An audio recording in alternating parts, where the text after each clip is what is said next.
Whip Robertson. Superintendent, I want to thank you for coming up, and I apologize, I was a couple of minutes late. During this past summer, I held a subcommittee hearing through the Senate Retirement Committee, myself and Chairman Larry Walker. And while I'm the first to agree that none of us would be here without a good teacher, I also believe that none of us would be here without dedicated school bus drivers, custodian workers, and food service workers.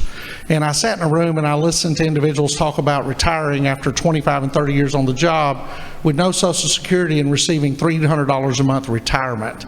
So I'm curious, is there a plan in place, or is there a group put together to address this issue? And or do you feel that we're being aggressive enough to address this? Because without these three jobs, teachers don't matter, and our educational system will fall apart. Yes, sir. Well, again, I think that is an ongoing discussion, especially with the teacher retirement system.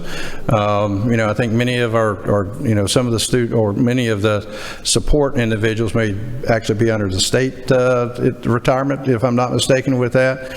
And again, looking at what are possibilities or options, I think, trying to have discussions.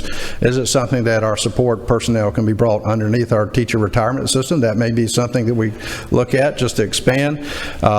Is it something looking at the state retirement system, how we look at that? Many of our workers in that area definitely they used to get into this for insurance, and we're talking about insurance now and trying to fund, what does that look like?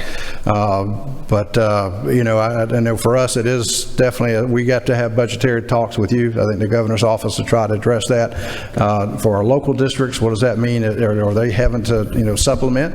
And what is, again, trying to figure out what does that cost as well?